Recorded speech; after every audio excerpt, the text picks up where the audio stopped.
کو قرآن میں کی ایک آیت ہے،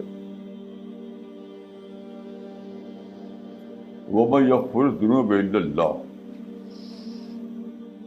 اللہ کے سوا کون ہے جو گناہوں کو معاف کرے؟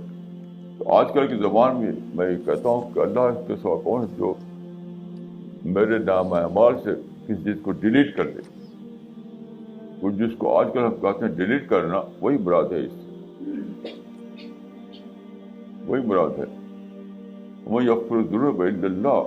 یعنی یہ معاملات انسان کے اعمال جو ہیں وہ ایک پورا خود ایک یونیورس ہے. انسان ان سارے اعمال میں جو لاکھوں کروڑوں آئٹم ہیں، اس میں سے اس آئٹم کو حذف کرنا جو مطلوب نہیں ہے، تو کون کر سکتا ہے؟ اللہ کے سوا کو کر نہیں سکتا. بس اس کو میں آج کل کی زبان میں کہتا ہوں کہ اللہ کے سوا کوئی نہیں ہے جو کسی کے نام اعمال سے غیر مطلوب چیزوں کو ڈیلیٹ کر سکے. دوسری آیت دیکھیے، ایک اور ہے، یا عبادی الذین اسرفوا علی انفسہم لا تقنطوا من رحمۃ اللہ فإن اللہ یغفر الذنوب جميعا. میں اکثر جب قرآن کو پڑھتا ہوں تو یہ آیت مجھے لگتی ہے کہ بہت بڑی رحمت ہے انسان کے لیے، عجیب غریب رحمت ہے. اس کا ترجمہ یہ ہے، اے میرے بندو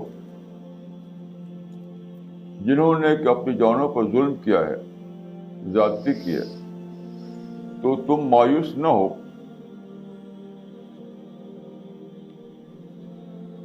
کیونکہ اللہ سارے ہی گناہوں کو معاف کر سکتا ہے.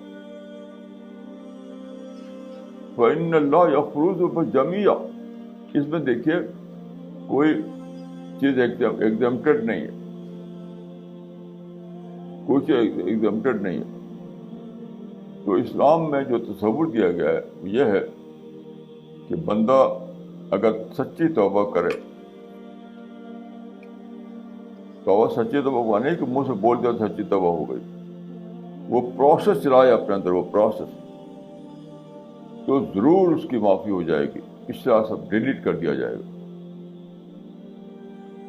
اور توبہ کا